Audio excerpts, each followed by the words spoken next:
আসসালামু আলাইকুম। তো আজকে সন্ধ্যায় আমরা বের হয়ে গিয়েছিলাম এমনি বাচ্চাদেরকে একটু আশেপাশে ঘুরে দেখানোর জন্য। এখানে বাচ্চাদের খেলার মতো একটা জায়গা আছে, তো পার্কে সেখানে নিয়ে গিয়েছিলাম। বাচ্চাদেরকে একটু খোলা আবহাওয়ায় ছেড়ে দিলে ভালোই লাগবে ওদের, সেটা চিন্তা করে। কিন্তু আজকে এত পরিমাণ বাতাস ছিল বাইরে, যা বলার মতো না। তারপরে বাচ্চারা প্রায় 1 ঘন্টার মধ্যে এখানে অনেক বেশ ভালোই এনজয় করেছে।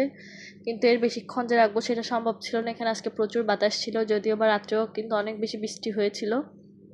তো কাতার আসার পরে আমি আজকেই ফার্স্ট একটু বাতাসটা রিয়েলাইজ করলাম। তো তারপরে বাচ্চারা এখানে কিন্তু বেশ এনজয় করছিল, ওরা একদমই যেতে চাচ্ছিল না এখান থেকে।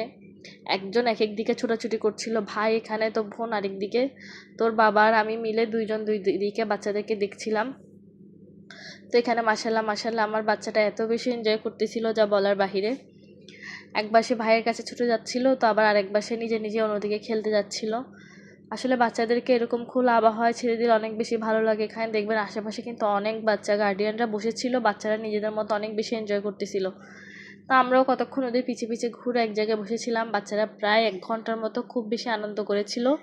এখানে আসলে একা একা ওদের বাসায় একদমই ভালো লাগে না। যতক্ষণ ওদের বাবা থাকে ততক্ষণই বাচ্চারা একটু বাসায় এনজয় করে, না হলে ওদের একদমই ভালো লাগে না, অনেক মন খারাপ করে থাকে। সেজন্য আপনাদের ভাইয়া যখনই সময় পায় চেষ্টা করে বাচ্চাদেরকে একটু বাইরে ঘুরিয়ে আনার জন্য। তো এখানে দেখতেই পাচ্ছেন আমার দুটোটা বাচ্চা খেলতেছিল, আর মাঝখানে আরেকজন বাচ্চা উঠে দাঁড়িয়েছিল।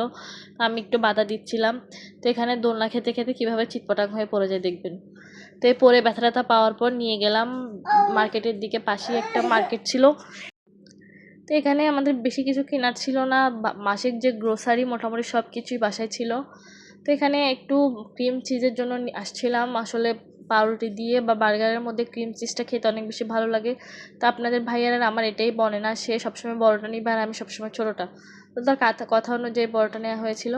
তো এখানেই কিন্তু সামনে ট্রেন বসেছিল, মানে বাচ্চারা ট্রেন দেখার পর এত বেশি অস্থির হয়ে গিয়েছিল যে ওরা ট্রেনে উঠবে।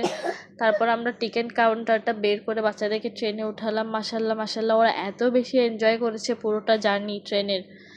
তো আমার কাছেও বেশ ভালো লাগছিল। আসলে প্রথমে আমি ভেবেছিলাম গার্জিয়ান মনে হয় উঠতে দিবে না, পরে দেখা গেল দুইটা বাচ্চার সাথে একজন গার্জিয়ান অ্যালাউ করছিল ওরা। তা আমিও বসলাম, আমি না বসলেও মাশাল্লাহ আমার বাচ্চারা ভয় পেত না।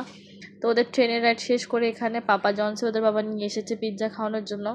আমার ছেলে এত বলছিল পিৎজা খাবে, কিন্তু অর্ডার দেওয়ার পর সে এক কামড় খেয়ে আর একটুও মুখে দেয়নি। আমার মেয়ে মাশাল্লাহ এক স্লাইস খেয়েছিল, তারপরও আমার ছেলে একটুও মুখে দেয়নি। আমি আর ওর বাবাই খেয়েছিলাম, আর লাস্টে কিছুটা অংশ একটু ওয়েস্ট হয়েছিল। তো আমি আমি হচ্ছে আমি এখানে টপিংসগুলো উঠিয়ে ফেলে দিচ্ছিলাম। আসলে আমার যেটা ভালো লাগে না দেখতে সেটা আমি কখনোই খেতে পারি না। আচ্ছা, এই মরিচটা কী জন্য দিয়েছিল পিৎজার উপর আমি নিজেও জানি না, কিন্তু একদমই ঝাল ছিল না। এই তো আমরা বাসার উদ্দেশ্যে রওনা দিলাম। বাসায় এসে আমি কিন্তু তাড়াতাড়ি ভাত বসিয়ে দিয়েছি আমার ছেলের জন্য, যেহেতু ও কিছুই খায়নি। তখন প্রায় 10:30 বেজে গিয়েছিল। তারপর আমি চেয়েছিলাম ও একটু কিছু খেয়ে তারপর ঘুমাক। তো এখানে রান্না করা হাঁসের মাংস ছিল। তো আজকে এটাই ছিল আমার ভিডিও। কেমন লাগলো আশা করি কমেন্টে অবশ্যই জানাবেন।